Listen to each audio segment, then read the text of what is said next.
السلام علیکم جی، میں ہوں عبدالرحمن اور آپ دیکھ رہے I T info for you میری یوٹیوب چینل۔ جی آج کی اس ویڈیو میں آپ کو وزیر اعظم احساس پروگرام جو نیا پیکیج اناؤنس ہوا ہے وہ کیا ہے اس کے بارے میں تفصیل سے بتاؤں گا۔ آپ نے رجسٹریشن کیسی کرنی ہے اس کے بارے میں بھی آپ کو بتاؤں گا۔ فارم کو کس طرح فل کرنا ہے وہ پوری تفصیل جانیے اس ویڈیو میں۔ اگر آپ میرے اس چینل پر نئے ہیں تو پلیز اس چینل کو سبسکرائب کریں اور بیل کی گھنٹی کو پریس کریں تاکہ اس طرح کی جو بھی میں نئی ویڈیو بناؤں اس کی نوٹیفیکیشن آپ تک پہنچ جائے۔ تو چلو شروع کرتے ہیں۔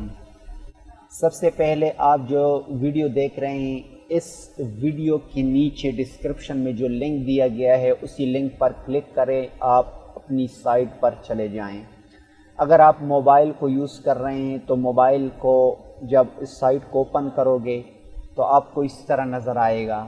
سب سے پہلے آپ اس کے بارے میں جانیے کہ آپ کس طرح اپلائی کر سکتے اور یہ کون سا پروگرام ہے اور کن لوگوں کے لیے ہیں اور کون سے لوگ اس کے لیے اپلائی کر سکتے ہیں۔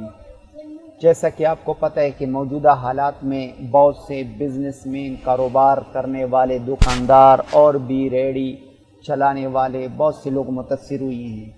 تو وزیر اعظم عمران خان نے یہ پروگرام اناؤنس کیا ہے کہ اگر آپ کا روزگار موجودہ حالات میں متاثر ہوا ہے اور آپ کے خاندان کے کسی فرد نے احساس ایمرجنسی کیش پروگرام کے تحت 12,000 روپے امداد حاصل نہیں کی تو وزیر اعظم کے کووڈ ریلیف فنڈ سے امداد حاصل کرنے کے لیے یہاں اندراج کریں۔ یہ ان لوگوں کے لیے جن کا کاروبار متاثر ہوا ہو۔ تو سمپل آپ نے کیا کرنا ہے، یہاں پر اپنے شناختی کارڈ کو درج کرنا ہے، جس طرح کہ میں شناختی کارڈ کو درج کرنا چاہتا ہوں۔ کوئی بھی شناختی کارڈ میں آپ کو سمجھانے کے لیے درج کر دیتا ہوں۔ آپ آپریٹر کو سلیکٹ کر لیں، موبی لنک، اور یہاں سے اپنا نمبر کوئی ٹائپ کر دیں۔ نمبر کو ٹائپ کرنے کے بعد یہاں پر جو آپ کو کوڈ دیا گیا ہے اسی کوڈ پر کلک کر دیں اور ٹائپ کر کے تصدیق کریں۔ اب تصدیق کرنے کے بعد نیچے یہ لنک آپ کو نظر آ رہا ہے، ٹھیک ہے؟ تو یہاں پر پوری تفصیل درج ہے۔ یہاں پر آپ نے سمپل آنا ہے، آپ کو اجرت یومیہ ملتی تھی یا ماہانہ، اس کو سلیکٹ کر دیں، ماہانہ سلیکٹ کر دیں اور پیشہ کو سلیکٹ کر دیں۔ آپ کی دکان کس چیز کی دکان تھی، اپنا پیشہ لے کے الیکٹریشین، باورچی، بڑیا، بھکاری، بیوٹیشین، درزی، جو بھی ہو اس کو سلیکٹ کر سکتے ہیں، ٹھیک ہے؟ تو فرض کریں یہاں سے میں کوئی ایک سلیکٹ کر دیتا ہوں، جس طرح کہ یہاں پر استاد، میں اس کو سلیکٹ کر دیتا ہوں۔ اب نیچے آ کر یہاں سے آپ کی اندازہ ماہانہ آمدن کیا تھی، یہ تقریباً لگ بھگ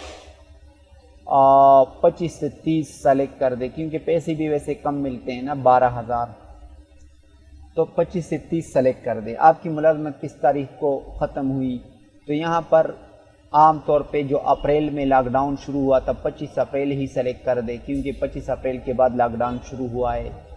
اس کے ساتھ کیا آپ کس کے لیے کام کرتے تھے یا آپ خود برسر روزگار ہیں تو اس میں اپنا روزگار لکھیں کہ میں خود اپنی دکان چلا رہا ہوں۔ آپ کے ملک، مالک، ٹھیکیدار یا جو کمپنی کا نام کیا تھا، تو یہاں پر بھی آپ لکھ سکتے ہیں۔ فرض کریں اپنی دکان کا نام، اپنی دکان کی نیم کو ٹائپ کرنے کے بعد اپنے ضلع منتخب کر دے، جو آپ کا ضلع ہو اس کو منتخب کر دے۔ فرض کریں میں اس کو منتخب کر دیتا ہوں۔ اب نیچے تصدیق پر کلک کر دے۔ تصدیق پر کلک کرنے کے بعد آپ نے جمع پر کلک کرنا ہے۔ تو جمع پر جب آپ کلک کریں گے تو آپ کے سامنے، تو کلک کرنے کے بعد آپ کے ساتھ یہ کہ آپ کا یہ تصدیق دوبارہ تصدیق کرے، تو اس ترتیب سے آپ اپنی ویریفیکیشن کر سکتے ہیں اور اپلائی کر سکتے ہیں۔ امید کرتا ہوں یہ ویڈیو آپ کو پسند آئی ہوگی، تو اس ویڈیو کو لائک کریں اور دوستوں کے ساتھ اس ویڈیو کو شیئر کریں۔ Thank you for watching. اللہ حافظ۔